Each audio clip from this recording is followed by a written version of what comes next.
और हेलो दोस्तों, कैसे हो? आशा करता हूँ तुम्हारे हाल चाल बढ़िया ही होंगे। अब मैं काफ़ी दिनों से सोच रहा था कि मैंने नॉर्मल एनिमे तो तुम्हें बहुत सारे रिकमेंड किए हैं, अब तुम्हें कुछ हट के एनिमे रिकमेंड किया जाए जो बहुत ही कम चांस है कि तुमने इस टाइप का एनिमे देखा भी होगा। पर आज जिस एनिमे के बारे में हम बात करने वाले हैं उसका नाम है किल ला किल, जो 2013 का एक एक्शन एनिमे है जिसका एक ही सीजन है और 24 एपिसोड्स हैं। अब वैसे तो ये है एक एक्शन एनिमे, बट सही में कहूँ तो ये बस नाम का एक्शन है, क्योंकि इसके पीछे की असलियत तो कुछ और ही है। क्योंकि ये एक एच्ची एनिमे भी है और इसका एच्ची एलिमेंट इसमें बहुत ज़्यादा कॉमेडी भी डालता है, जो तुम्हें हंसा के सही में मतलब मार ही देगी। अब इसमें ये कॉमेडी वाला पार्ट कहाँ से आता है? इसके प्लॉट के वजह से। अब इसका प्लॉट कुछ इस तरीके से है, इसमें हमारी मेन कैरेक्टर है रियोको मातोई, जिसके फादर को किसी ने मार दिया है और जिस वेपन से उसके फादर को मारा है उसका एक पार्ट उस कातिल के पास है। तो इस वजह से रियोको अपने फादर के किलर को पकड़ना चाहती है और उसे मार के अपना रिवेंज लेना चाहती है और पता करना चाहती है कि आखिर उसके फादर को उन्होंने मारा क्यों। जिस वजह से वो एक नए स्कूल में ट्रांसफर लेती है जहाँ की करता धरता और जिसके हाथ में सारी पावर है वो है सात्सुके किरुइन,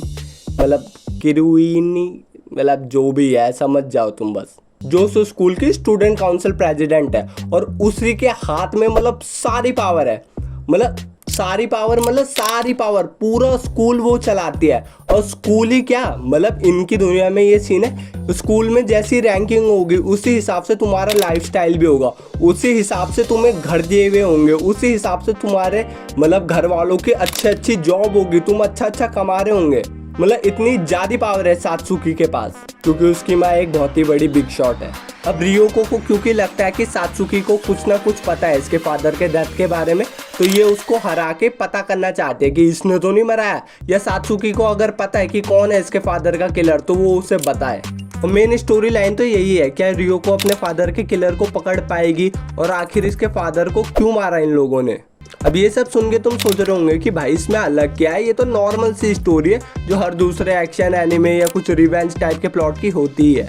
बट भाई सबसे बड़ी सस बात है इसमें इनकी कॉस्ट्यूम, क्योंकि इनकी दुनिया में जो पावर वाला एलिमेंट है वो कॉस्ट्यूम से आता है, कि मतलब क्योंकि इनकी कॉस्ट्यूम ही इन्हें सुपर ह्यूमन एबिलिटीज देती है लड़ने के लिए।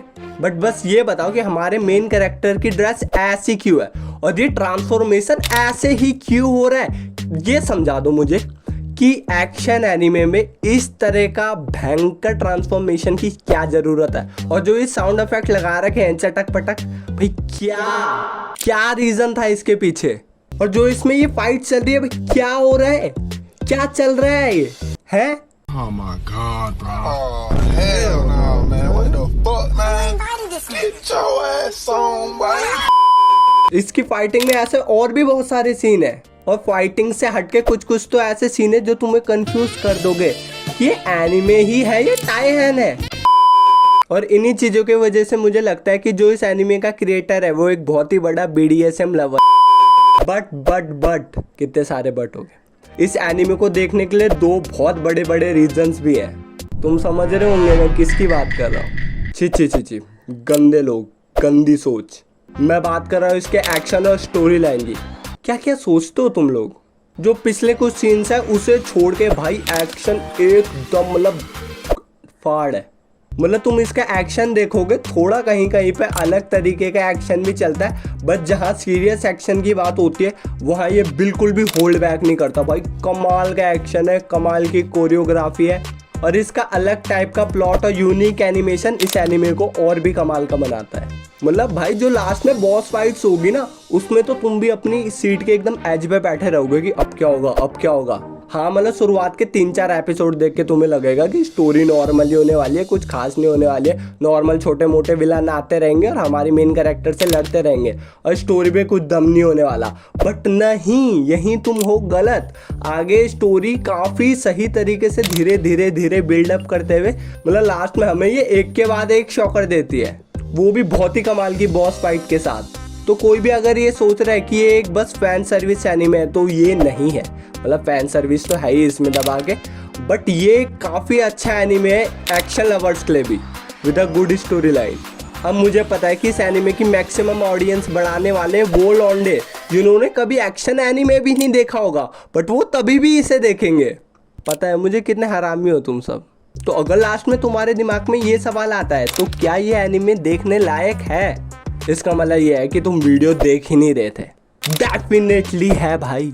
तो भाई वेट किसका कर रहे हो, जाओ और इस एनिमे को जरूर चेकआउट करना। और मैं उन लोगों में से तो बिल्कुल ही नहीं हूँ जो लाइक मांगते हैं या सब्सक्राइब करने को बोलते हैं और बेल नोटिफिकेशन हिलाने को बोलते हैं, क्योंकि मेरे व्यूअर्स ये खुद ही कर देते हैं छोटे मोटे काम।